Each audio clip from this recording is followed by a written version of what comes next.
আর আমার পূর্ণ বিশ্বাস ক্ষীর সবার সুস্বাদু লাগবে। রাধা, ক্ষীর সবার নিশ্চয়ই ভালো লাগবে। আর ক্ষীর খাওয়ার পরে দেখো সবাই কিছু না কিছু বিশেষ কথা অবশ্যই বলবেন। হ্যাঁ, আর তুমি চিন্তা করো না কৃষ্ণ, জ্যেষ্ঠা আছেন তো, উনি সসম্মানে খাবার পরিবেশন করবেন, তাই না জ্যেষ্ঠা? হ্যাঁ রাধা, তুমি নিশ্চিন্ত হয়ে যাও। আমার নিরীহ রাধা, আমার কথা শোনো। আপাতত এখানেই থাকো, কোথাও যেও না। কৃষ্ণ, তুমি ভুলে যাচ্ছ যে তুমি আমায় কথা দিয়েছিলে, প্রতিজ্ঞা করেছিলে যে জ্যেষ্ঠাকে সাহায্য করার সময় আমায় বাধা দেবে না। ঠিক আছে, বাধা দেব না, যাও।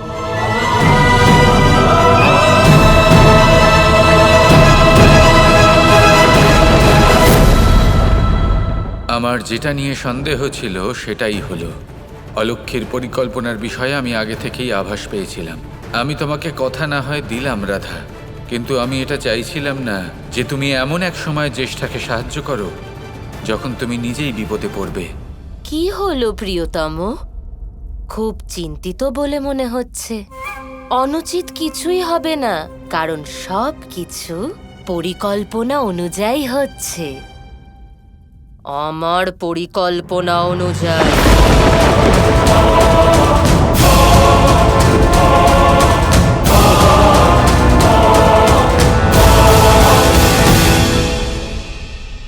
সবাইকে খাবারের জন্য বসতে বলো শাম্বু।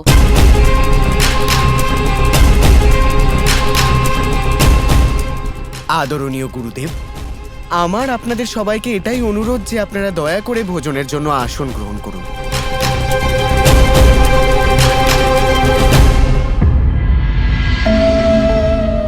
কৃষ্ণের রাধার হাতে বানানো ক্ষীর খুব প্রিয়, তাই না? কিন্তু এবার রাধার হাতে বানানো ক্ষীরের আসল আনন্দ লাভ করুন।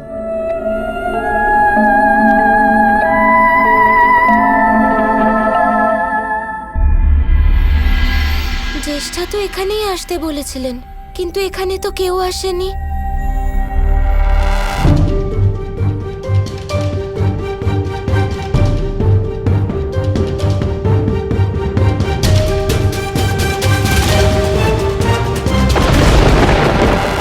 এত কষ্ট করে সময় বের করলাম, আর জ্যেষ্ঠা বলেছিলেন উনি এখানেই আসবেন, কিন্তু এখনো এলেন না।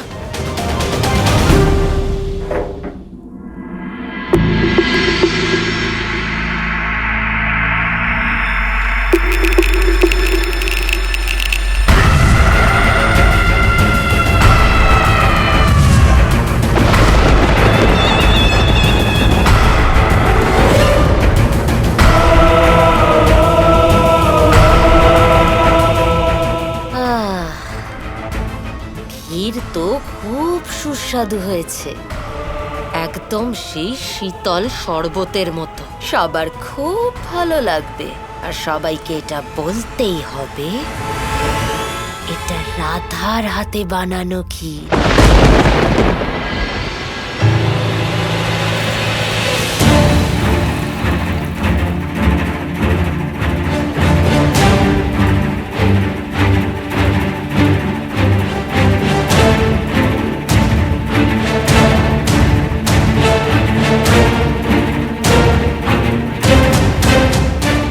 এটা খুবই ভালো হয়েছে কানাই যে রাধা সকলের জন্য নিজের হাতে পায়েস বানিয়েছে।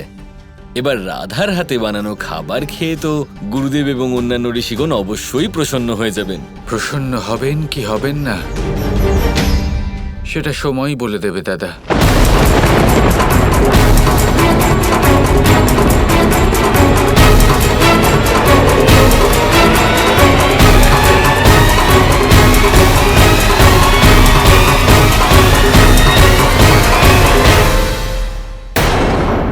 কৃষ্ণ,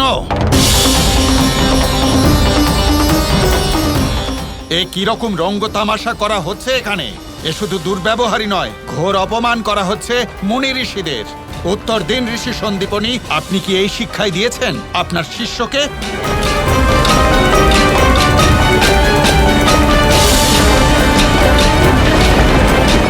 দেবী, যদি তুমি এই মুহূর্তে সাহায্য না করো তাহলে ঋষি সন্দীপনী রাধাকে অভিশাপ দেবেন। আপনি তো জানেন মহাদেব, রাধা যতক্ষণ না আত্মচিন্তন করছে আমি ওকে কোনোভাবেই সাহায্য করতে পারবো না। আমি অসহায় মহাদেব। আমার ধৈর্য সমাপ্ত হয়ে যাচ্ছে, এখনো উনি এলেন না। এবার আমায় যেতেই হবে। না না না না না, যদি কৃষ্ণ আমার জায়গায় থাকতো ও কখনো এরম করতোই না। আমাকে প্রতিশ্রুতি পূর্ণ করতে হবে। প্রণাম।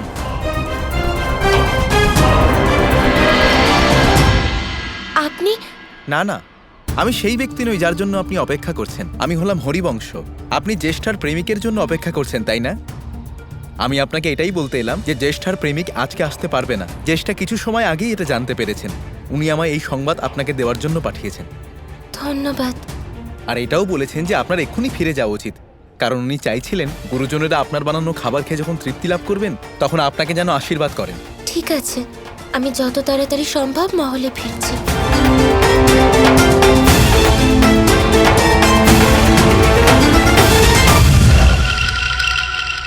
যাও রাধা, তাড়াতাড়ি যাও।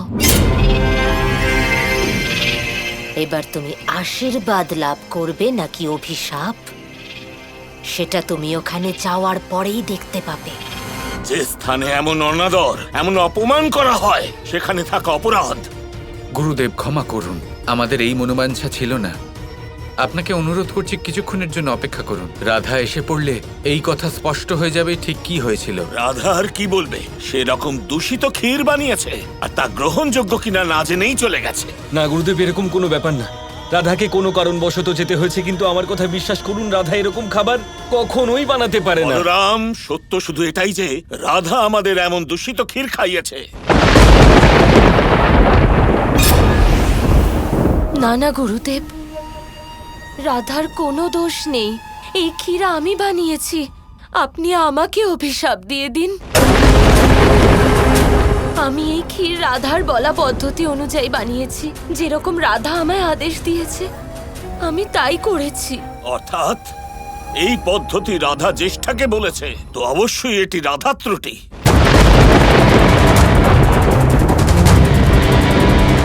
জ্যেষ্ঠা, তুমি তোমার সখীকে বাঁচাতে চাইছো, তাই তো?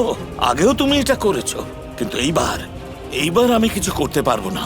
রাধা অত্যন্ত বড় অপরাধ করেছে। গুরুদেব, আপনি বিষয়টা বোঝার চেষ্টা করুন। কোনো প্রয়াস নয় কৃষ্ণ, রাধা অপরাধ করেছে আর অপরাধের দণ্ড রাধাকে অবশ্যই পেতে হবে।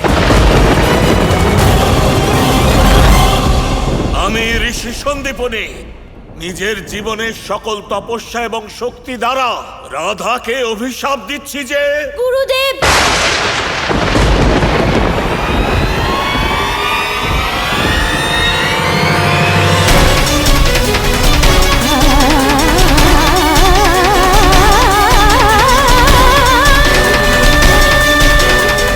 ক্ষমা করবেন গুরুদেব, আমার ভুল হয়েছে। কিন্তু অভিশাপ দেওয়ার আগে আমাকে একবার আমার বক্তব্য রাখার সুযোগ দিন। তুমি নিজের পক্ষে কি বলতে চাও বলো। অভিশাপ দেওয়ার আগে একবার ওই কাহিনী যা কৃষ্ণ আমাদের শুনিয়েছে ধান্যলক্ষ্মীর ব্যাপারে, সেদিকে নজর দিন গুরুদেব। আমি তোমাকে তোমার পক্ষ রাখতে বলেছি রাধা। কাহিনীর সঙ্গে এর কি সম্পর্ক? কৃষ্ণের কাহিনীর দ্বারা আমি যতটা বুঝতে পেরেছি সেটাই আমি আপনাকে বলতে চাইছি গুরুদেব। অনুমতি দিন। আমি চিরকাল যতটা ভালোবেসে কৃষ্ণের জন্য ক্ষীর বানিয়েছি ততটাই প্রেমের দ্বারা এই ক্ষীর বানিয়েছি। আমার ভালোবাসার সাক্ষী হলাম আমি নিজেই। আমি জানি এই ক্ষীর সেই সমর্পণার ভালোবাসা দিয়েই তৈরি। এখানে কোনো ভোজন দূষিত বা স্বাধীন হতে পারে না গুরুদেব। খাবার দূষিত বা স্বাধীন তখনই হতে পারে যখন কোনোভাবে ধান্যলক্ষ্মীকে অপমান করা হয়। মনে করে দেখুন, আপনাদের মধ্যে কেউ কি কখনো ধান্যলক্ষ্মীকে অপমান করেছেন? যদি আপনারা কেউ কখনো ধান্যলক্ষ্মীকে অপমান করে থাকেন তাহলে এটা সম্ভব যে আজকের এই দুর্ঘটনা তারই পরিণাম।